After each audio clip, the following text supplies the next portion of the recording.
Satyabama Institute of Science and Technology, Chennai and Sriperumbudur.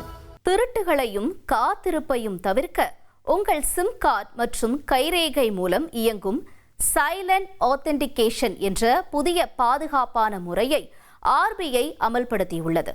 இது குறித்து விளக்குகிறார் கவிதா. ஆன்லைன்ல ஏதாவது பொருள் வாங்கலாம்னு போனா அந்த ஓடிபி மெசேஜ் வர்றதுக்குள்ள போதும் ஆகிடுதுல.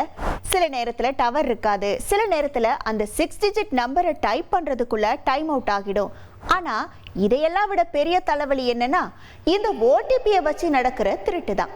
யாரோ ஒருத்தர் திடீர்னு ஃபோன் பண்ணி, சார் உங்களுக்கு ஒரு மெசேஜ் வந்திருக்கு, அந்த நம்பரை சொல்லுங்கன்னு கேட்பாங்க. நம்மளும் அந்த நம்பரை சொன்னா அடுத்த நிமிஷம் நம்ம பேங்க் பேலன்ஸையே காலி பண்ணிடுவாங்க. இனிமே அந்த பயமே வேணாம்.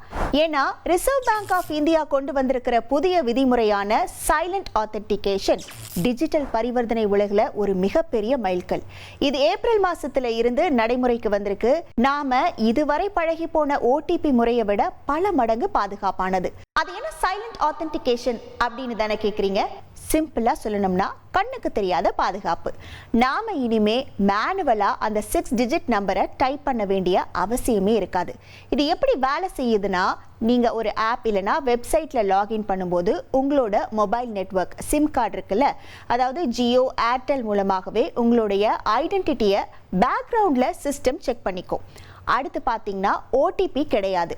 உங்கள் ஃபோன் நம்பரும் நீங்கள் யூஸ் பண்ணுற டிவைஸும் உண்மையானது தானா அப்படின்னு நெட்வொர்க் ஆப்ரேட்டர் மூலமாக ஆட்டோமேட்டிக்காக உறுதி செய்யப்படும். சிம்பிளாக சொல்லணும்னா, இப்போ நாம் ஜிபேல லாகின் பண்ணும்போது நம்ம ஃபோனில் சிம் கார்டு இருந்தால் மட்டும் தானே உள்ளே போகுது. அந்த மாதிரி தான் இதுவும். உங்கள் ஃபோன் உங்கள் கையில் இருந்தால் மட்டும் போதும்.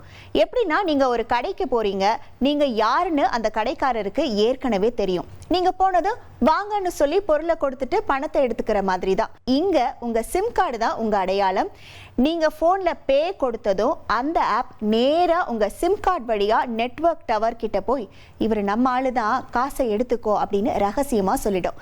நீங்கள் நடுவில் நின்று நம்பர் டைப் பண்ணி தவிக்க வேண்டிய அவசியமே இல்லை.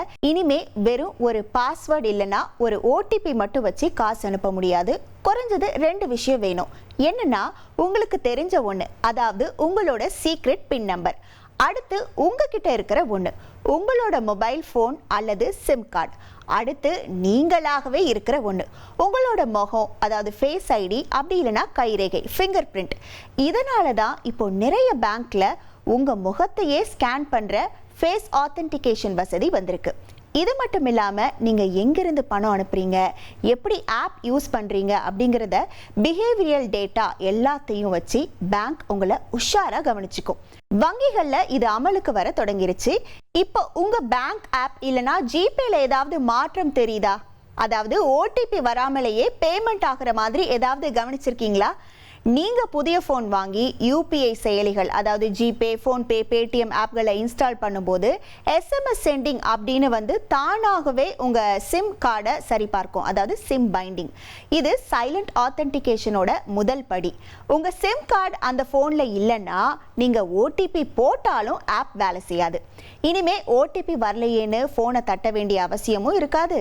யாராவது ஃபோன் பண்ணி ஓடிபி சொல்லுங்கன்னு கேட்டால் தானே நம்ம ஏமாறுவோம். இங்கே ஓடிபியே வராதப்ப அந்த ஏமாற்று வேலைக்கே இடமில்லாமல் போயிடும். அடுத்து டைம் சேவிங். நெட்வொர்க் வராமல் தவிக்கிறது, தப்பான நம்பரை டைப் பண்ணுறது, ரீசெண்ட் கொடுக்கறதுன்னு எந்த தலைவலியும் கிடையாது. இது சிம் கார்டு லெவலில் நடக்கிற செக்யூரிட்டி அப்படிங்கிறதால ஹேக்கர்ஸ் உள்ள வர்றதுக்கு ரொம்பவே கஷ்டம். உங்கள் ஃபோனில் இப்போது ஃபேஸ் லாக் இல்லைனா ஃபிங்கர் பிரிண்ட் வசதி இருக்கா? அதை எனேபிள் பண்ணி வச்சுக்கிட்டாலே நீங்கள் இந்த மாற்றத்துக்கு தயார்னு அர்த்தம். Satyabama Institute of Science and Technology, Chennai and Sriperumbudur.